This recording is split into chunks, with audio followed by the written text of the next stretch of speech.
नमस्कार, city post live में आपका स्वागत है। मैं हूं मोनालिसा। आज हमारे साथ मौजूद हैं दरभंगा के सांसद, पूर्व क्रिकेटर और बीजेपी के बागी नेता कीर्ति आजाद जी की पत्नी पूनम आजाद, जो खुद कांग्रेस की नेता हैं। पूनम आजाद जी, बहुत बहुत स्वागत है आपका सिटी पोस्ट लाइव में। नमस्कार जी, पूछिए। राजनीतिक का करियर काफी पुराना है आपका, कैसा अनुभव रहा अभी तक का? जी, जिंदगी के 25 साल का सफ़र है मेरा राजनीति का, अब उससे भी ज़्यादा लंबा हो गया। 25 साल तो सिर्फ हमने भारतीय जनता पार्टी को दे दिया और अब हम कांग्रेस में हैं। ये बताइए कि 25 साल आपने भारतीय जनता पार्टी को दिया, फिर आपने 5 माह आपके साथ काम किया, आम आदमी पार्टी के साथ काम किया, देन आफ्टर आपने अभी जस्ट कांग्रेस ज्वाइन किया कुछ दिनों पहले। लगातार पार्टी क्यों बदल रही हैं आप? नहीं, देखिए, सबसे पहले ये सवाल है कि पार्टी मैंने छोड़ा क्यों। कोई व्यक्ति 25 साल एक बहुत लंबा सफ़र रहता है और एक पार्टी को दे दी, और भारतीय जनता पार्टी उस समय हम लोग ने खड़ा की जिसमें उसकी वजूद नहीं थी, और बिहार में तो बिल्कुल नहीं थी।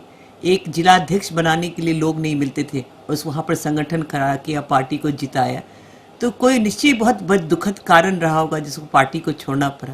और सबसे बड़ा कारण यही, जिसका कारण मोदी जी बोलते हैं कि भ्रष्टाचार के खिलाफ लड़ो। जब हमारा परिवार भ्रष्टाचार के खिलाफ लड़ा तो उनको निलंबित कर दिया जाता है। कारण क्यों? कि अरुण जेटली को बचाना चाहते थे। तो ये निश्चित बहुत, लेकिन हमें बहुत खुशी है कि हम कांग्रेस में आए, क्योंकि हमारा पुराना स्थान परिवार कांग्रेसी ही है। हमारे पिताजी कांग्रेसी थे, ससुर कांग्रेसी थे, पूरा का पूरा बिहार कांग्रेस थे, हम कांग्रेसी। और आज हम अपने घर में वापस आए और हमको सम्मान सोनिया गांधी जी ने और राहुल गांधी जी ने दिया, अजय माकन ने दिया। इसके लिए हम अपने आप बहुत गौरवान्वित महसूस करते हैं।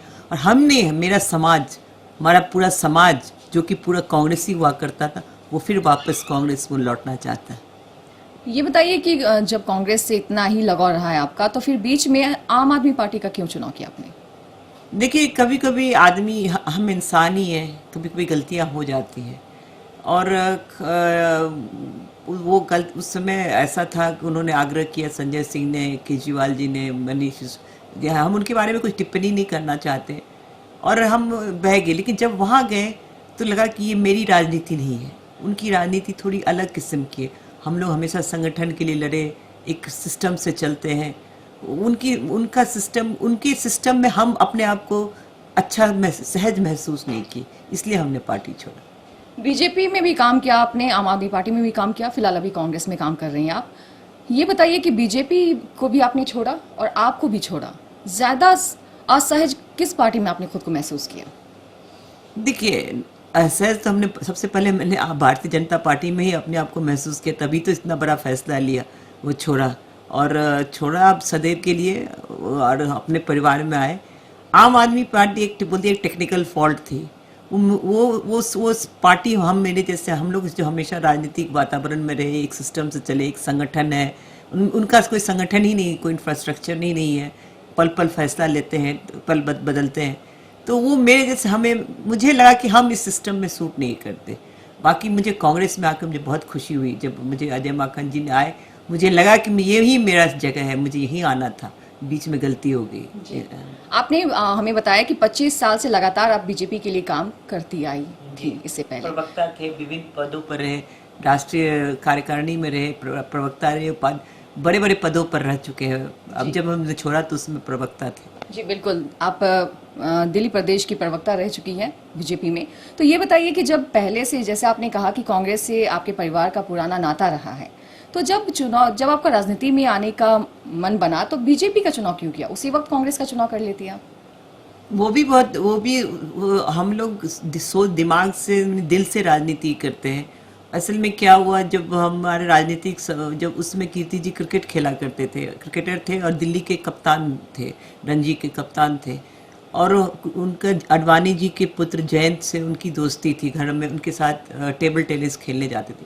तो अडवाणी जी सदैव कहते थे कि तुम आ जाओ, इसके HKL के भगत के खिलाफ लड़ो, बीजेपी भारतीय जनता पार्टी में आ जाओ। और बहुत उनकी विचारधारा से धीरे धीरे कीर्ति जी बहुत प्रभावित होने लगे। और एक दिन कुछ ऐसा, एक वीडियो कीर्ति अडवाणी जी ने कीर्ति जी को दिखाया, उसके बारे में हम जिक्र अभी नहीं करना चाहेंगे, कि वो जाके सरकारी नौकरी में काम कर रहे थे, स्टील अथॉरिटी ऑफ इंडिया में, बोकारो स्टील में वो जा रहे थे। वो जाके अपने आप, उसमें कोई चुनाव भी नहीं लड़ना था। और ये था, वो मेरे ससुर कांग्रेसी थे, जाके इस्तीफा दे दिया और बीजेपी ज्वाइन कर ली। तो यहाँ से हमारा आडवाणी जी ने हमारा सफ़र शुरू किया बीजेपी में।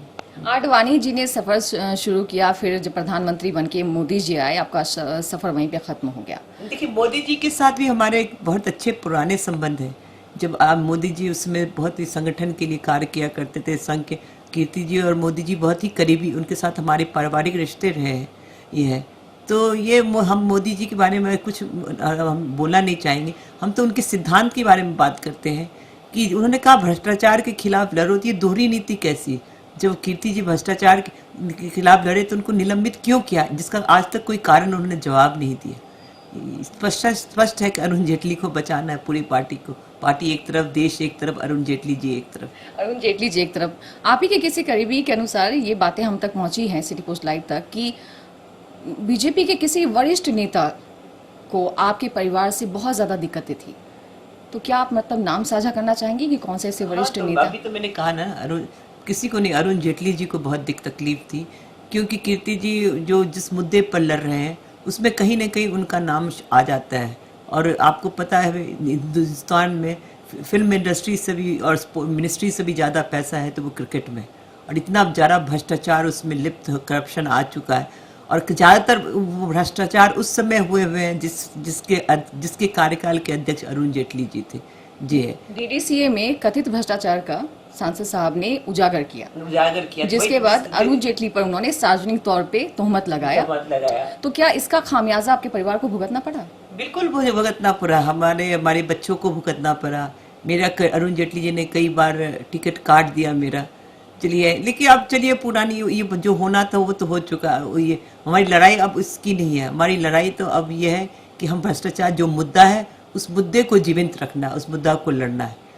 खामियाजा तो मेरा पूरा परिवार, मेरे दोनों बच्चे, हमारे अरुण जेटली ने कई बार मेरी टिकट काटी, कीर्ति जी को मंत्री बनने से रोका, उनका भी सांसद का टिकट काटना चाहा, उनको हराने के लिए पूरा प्रयास किया कि कीर्ति जी किस प्रकार से हार जाए, कितना पैसा। इसका एक बार यूट्यूब में वीडियो भी आया था, वो बात कर रहे थे, अरुण जेटली जी का रिकॉर्डेड है कितना पैसा लगाना है उनको हराने के लिए। इसके बावजूद भी क्योंकि हम लोग राज्यसभा की राजनीति नहीं करते हैं कि बैकडोर से एंट्री करते हैं। लोकसभा की राजनीति कीर्ति जी करते हैं, जनता के बल पे जीत के चुनाव आते हैं। इसलिए डर किस बात का? जनता का दल हमारे साथ है, दम हमारे साथ है, फिर डरना किस बात का? जी बिल्कुल, डरना किस बात का है। आप बिहार से बिलोंग करती हैं, बिहार में अभी नीतीश के हैं, हम ठेठ मिथिला के हैं, हम मैथिली बजै छी, हम मैथिल ब्राह्मण छी, और हम गर्व छी, हम लोग माछ भात खाने वाले लोग हैं। हमें गर्व है कि हम मिथिला के ब्राह्मण हैं। जी बिल्कुल। ये बताइए, अभी बिहार में नीतीश कुमार जी का शासन चल रहा है, अभी मुख्यमंत्री हैं, तो बिहार में जो शासनिक व्यवस्थाएं हैं, जो प्रशासनिक व्यवस्थाएं हैं, जिस तरह से सुनने में आ रहा है कि वहाँ पे नीतीश कुमार जी कहते तो हैं कि जीरो टॉलरेंस की नीति अपनाते हैं, लेकिन कहीं दिखता नहीं है उनके शासन में। देखिए, नीतीश कुमार जी जो है वो पहले तो जीत के आए थे लालू यादव जी के वोटों से। वो वहाँ जो हुआ वो भी बहुत वहाँ के बिहार की जनता ने भारतीय जनता पार्टी के खिलाफ जनमत दिया था। वो एक तरह से जनता के साथ धोखा हुआ। लेकिन आजकल नीतीश जी की चलती क्या है, उसको तो दबा दिया भारतीय जनता पार्टी ने। तो अब जो दोषारोपण कीजिए वो भारतीय जनता पार्टी को ही कीजिए, जब उनकी चलेगी तब देखेंगे। महागठबंधन से अलग होने का नीतीश कुमार जी का जो फैसला था, जिस वक्त उन्होंने ये फैसला लिया था, आप उस फैसले को कितना सही या फिर कितना गलत मानती हैं? देखिए, जिस समय उन्होंने फैसला लिया उसमें हम भारतीय जनता पार्टी में ही थे, तभी भी हमें लगा था कि गलत हुआ है।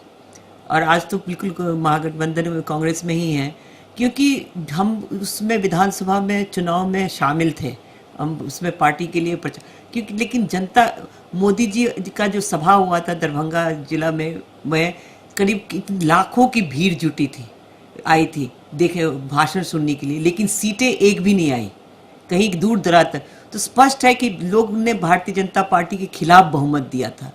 तो और महागठबंधन के पक्ष में, और मेनली इसमें आरजेडी का वोट था, दिया था। और उस चीज़ को जिसके खिलाफ आप वोट दे रहे हैं, जिसके और आज वही सरकार में सत्ता में शामिल हो जाए, तो जनता के साथ एक तरह से धोखा हुआ।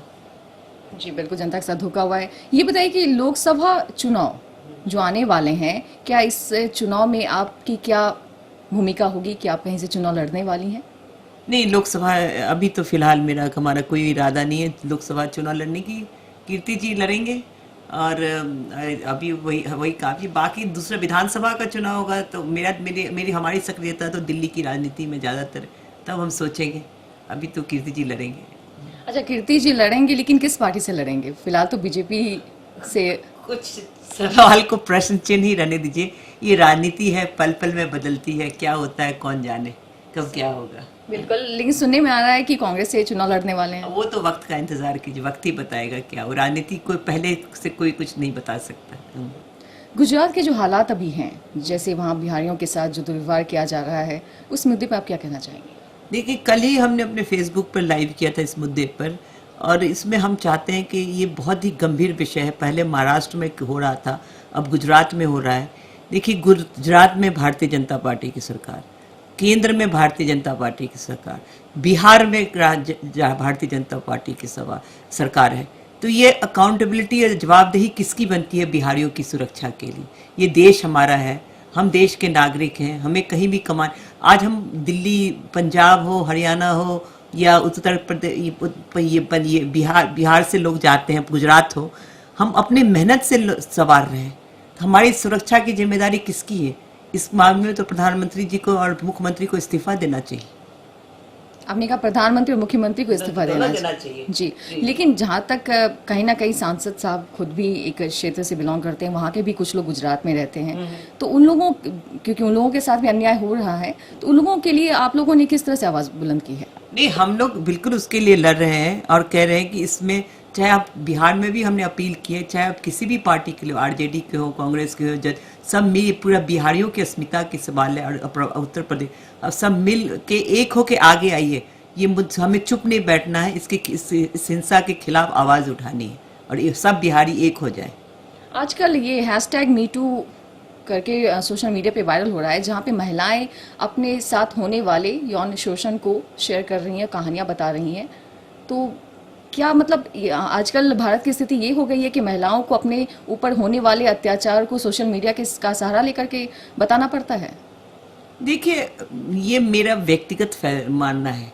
हम ज़्यादा इस मीटू एक फैशन बन गया है, और वैसे एक महिला होने के नाते किसी महिला के ऊपर कोई उत्पीड़न हो रहा है तो हम हमेशा, आज से नहीं, बहुत मेरा आपने रिकॉर्ड में भी देखा होगा, हमेशा हमने आवाज़ उठाई है। लेकिन मीटू कैंपेन मुझे कुछ समझ में नहीं आ रहा, हमारी समझ से परे बाहर है, और मुझे ये एक फैशन बनता जा रहा है। जो उठाया वो मीटू कैंपेन में है। देखिए, उत्पीड़न, किसी प्रकार की भी उत्पीड़न हो, उत्पीड़न सिर्फ फिजिकल हैरेसमेंट या फिजिकल असॉल्ट या मानसिक, कई बार मानसिक रूप से भी उत्पीड़न होता है लोगों को। ये मर्द को भी हो सकता है, उसके बॉस ने या हमारे राजनीतिक जीवन में किसी न किसी का उत्पीड़न। तो उत्पीड़न किसी प्रकार की भी हो, मानसिक हो, फिजिकल हो, उसको, और ये फीमेल को नहीं होता, मेल को भी अपनी जिंदगी में कभी ना कभी कुछ न कुछ हुआ रहता है। जी, बहुत बहुत शुक्रिया आपका सिटी पोस्ट लाइव के साथ बात करने के लिए। तो ये थी पूनम आजाद जी, कांग्रेस नेता। सहयोगी आशुतोष के साथ Monalisa, city post live, Delhi.